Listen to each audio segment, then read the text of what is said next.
Yo people, welcome back to the YouTube channel. You already know what time it is. It's time for your Chelsea versus Bournemouth review. A really good performance in the first half. Second half, it started to kind of simmer down, y'all. Started to calm down, do you know what I mean? We was kind of just managing the game maturely, I think anyway. But let's talk about it because this game had its high points and it had its low points as well. We start off with the fact that we played very good football in the first 25-30 minutes. We scored 2 goals. The lineup, if we get into that, it was like one of those lineups where you can't really complain because you don't have enough context in terms of we haven't played any matches recently. We obviously have had a massive break.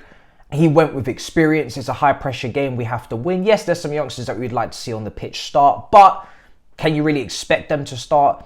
Probably not. And you can't really crucify him for not going with them from the beginning in the first game back. If the players, in the senior players that is, were to show that they were not equipped for the task at hand, which is to pull Chelsea back into a respectable position, and if they continue to show the level of commitment and performance that they showed prior to the World Cup, then cool, let's get the youngsters in. But right now, first game back, I think he wanted to give them an opportunity to make a statement in front of the crowd because we are going to need these senior players. Whether people like it or not, we're going to need these senior players that have been kind of disappointing, very disappointing this season. We're going to need them for most of them for the rest of the season. Very few of them are going to leave in January, most likely. So it was an opportunity for them to make a statement. And to be fair to them, they did make that statement. We had 2 wingers. It was a 4-2-3-1. People were playing in their natural position. Raheem Sterling, I thought, was devastating down the right side. He was really good. He had got man the match in the end, got an assist, of course, for Kai Havertz. So it was a brilliant ball across the box for Kai. And I said it at the beginning, before we even kicked off, I need Kai to score. I need Kai and I have Mason to have big games in particular, and I need them to score. I need Kai in particular. You're playing up front, I need you to score. I need you to be a statistic merchant. I need you to be a stats merchant. I need you to stat pad. Okay, none of this having a good game, but we didn't see it on the stat line, so you had to watch the game. No, stat pad, be shameless. Go and get your goals against Bournemouth. I want to see you score against the lower teams. Do it, Kai, because in the big moments, we've seen you turn up for big games, but we're not seeing it across the season continuously. So go and stat pad, actually go and stat pad. And he scored today, very well taken goal, brilliantly well worked goal. And then of course, for the second goal, he's involved again. Ball's being worked down the right hand side, good build up play. Zakaria's making a good run into the box as well. I thought he was very good today in terms of he was bringing something to the midfield that we've lacked for a very long time. We're going to talk more about him in a minute. But he was making his surging runs forward. He could have had probably 2 or 3 goals today, Zakaria. He found himself in so many dangerous scenarios. But he kind of gave the ball away. It kind of fell to Kai. And then Kai just kind of had time stand still. It was wonderful.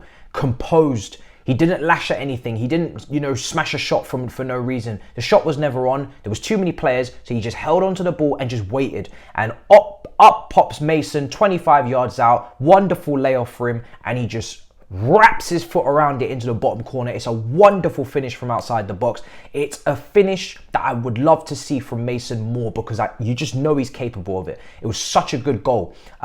We don't really have anybody outside of Mason and Gallagher probably that can shoot from distance. So when you see Mason on the edge of the area, I want you to give it to him and I want him to shoot because he has the technique. You saw it in the finish. This is not someone who just scored a goal for just out of nowhere and it was kind of random and we have to chalk it off. No, when you saw Mason strike that ball in the technique, in the way that he decided to strike it, you know that there's more coming. So wonderful. He was brilliant today as well. It was one of those games where finally you could actually sit here and say all of the front 4 had great games.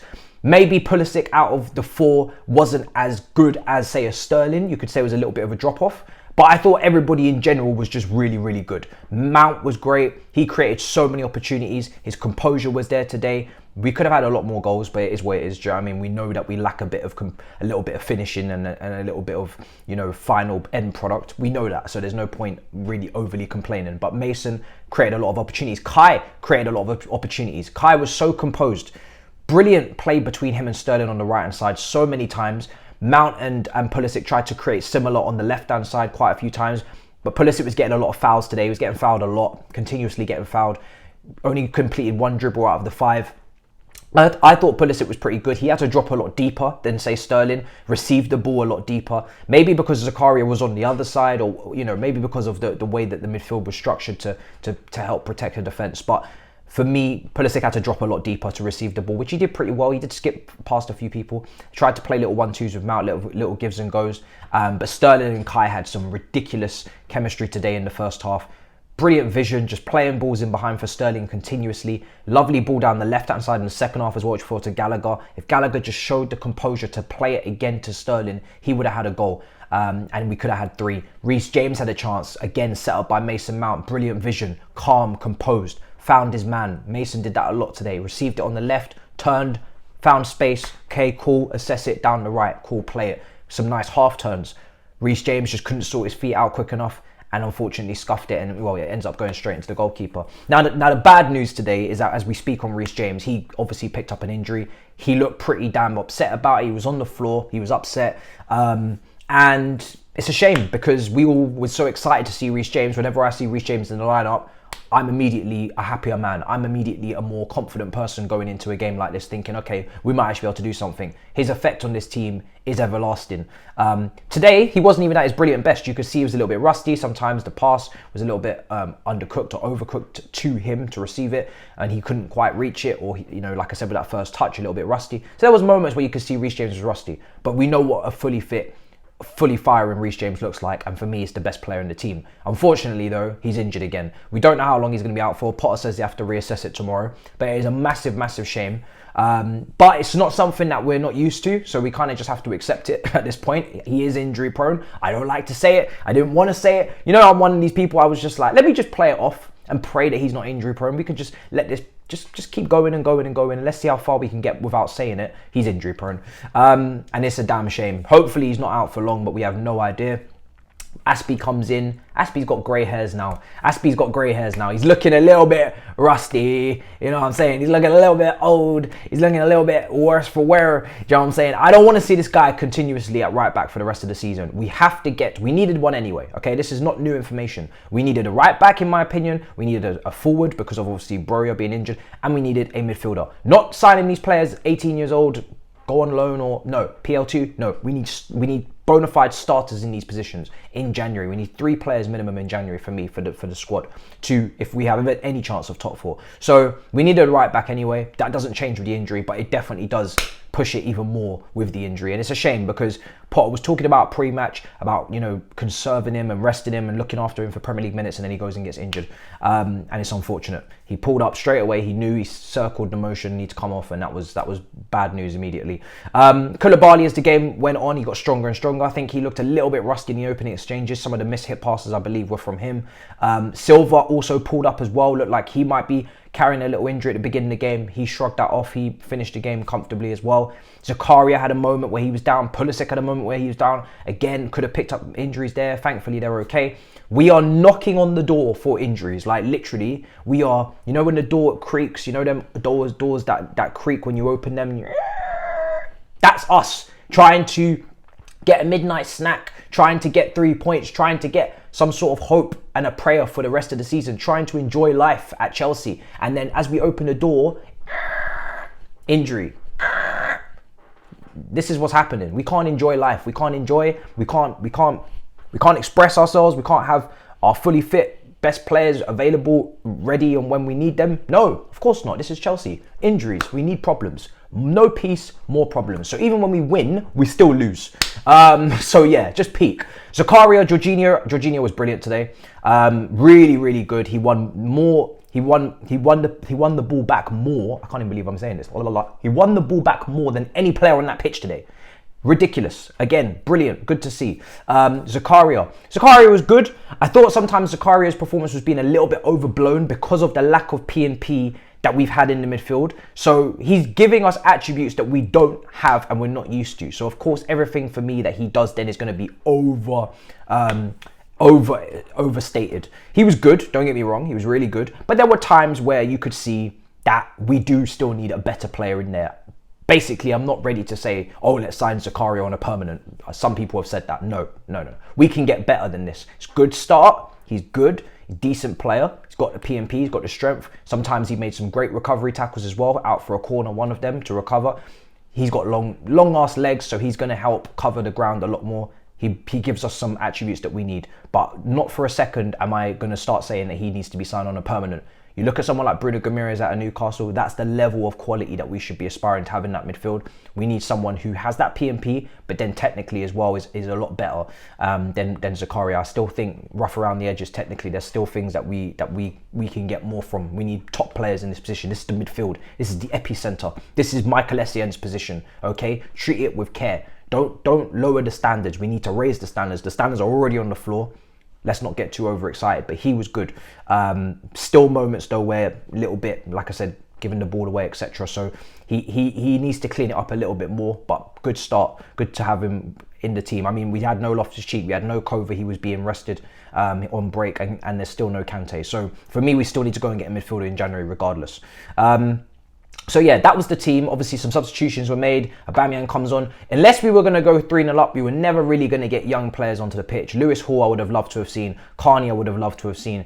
Amari Hutchinson, I would have loved to have seen. But because it was 2-0, not 3-0, if it was 3-0, I think those guys would have come on. But at 2-0, you're only one set piece away from conceding, and then the whole game changes. Solanke came close at the end. Kepa today, you know, he had to make 1 or 2 saves, pretty routine. I would say that their biggest threat was on set pieces, when they had those crosses coming in, when Billingham was standing over the ball with the free kicks and they were going out wide, constantly trying to negate their way out wide and get the ball into the box. But they weren't really causing too many issues in open play on the ground. But like I said, you're only 1 goal away from a sticky situation and then everything goes tits up. So Kepa today, not just the shot stopping, but the ball playing ability from Kepa was really strong.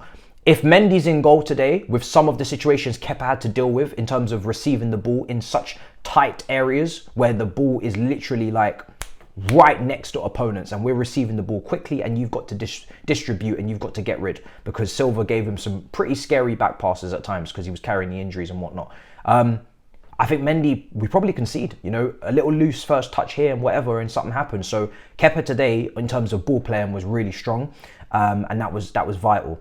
In terms of us, why we played so well, obviously Koulibaly played. Trevor was really good before the break.